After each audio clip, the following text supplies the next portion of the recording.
From 21 Sports, this is Penguin Game Day, driven by Greenwood Chevrolet, Austintown. Penguin Game Day starts now.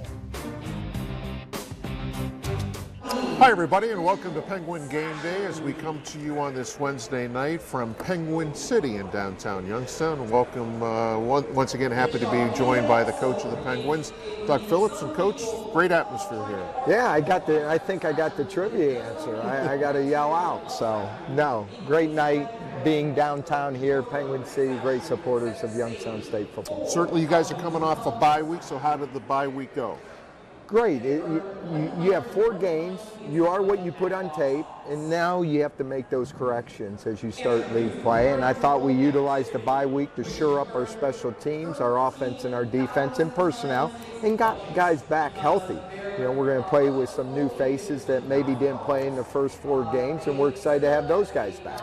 And certainly, what did you like in the first 4 games, and what do you need to improve on as you enter conference play? Probably the physicality, the fight, you know, to be able to go on the road, to be able to continue to fight in the fourth quarter against Michigan State, to come back and score 14 against Towson.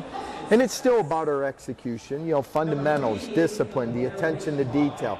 Those are areas. We're not perfect yet. You're striving for that perfection each and every day. And this week, guess what? We're going against the number 2 team in the country, so we got to be a lot better. You mentioned some guys coming back. One of those guys we'll talk to a little bit later, DJ Harris. He's coming back. Ethan Wright, I know you were talking a little bit. Yeah. Close? No, Ethan's back. Ethan probably wanted to come back Michigan State, but we had a plan. We're going to wait to the bye week. He was practicing the last 2 weeks, and with the bye week, and Ethan will be ready to play Saturday night against But one Jack of your Rabbits. tight ends is out for the season. Yeah, Austin Bray has a broken hand, and you know, sometimes there's a positive. You know, Austin never had a red shirt, so we're going to get that hand fixed up, and we'll have Austin back next year.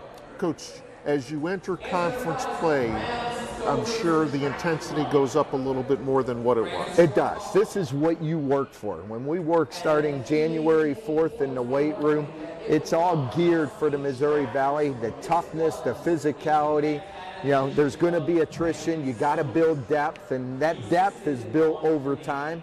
We saw that a little bit in the Towson with 3 offensive linemen finishing the game in the fourth quarter, and that's going to need to continue, you know, throughout the rest of this 8-game guaranteed games. Everyone's kind of on the same level now. Everyone's zip and zip.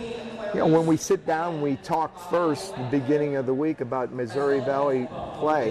You know, 50% of the teams win, 50% lose, and every week you're fighting to be part of that 50% that win. Did you guys get a chance to kind of catch your breath heading into these final weeks, to the 8 weeks of the regular season? Yeah, you needed. We had a plan going in. I was going to give them some time off right after the Towson because of travel, but then, you know, we made sure we had 2 physical days. We had 3 practice days.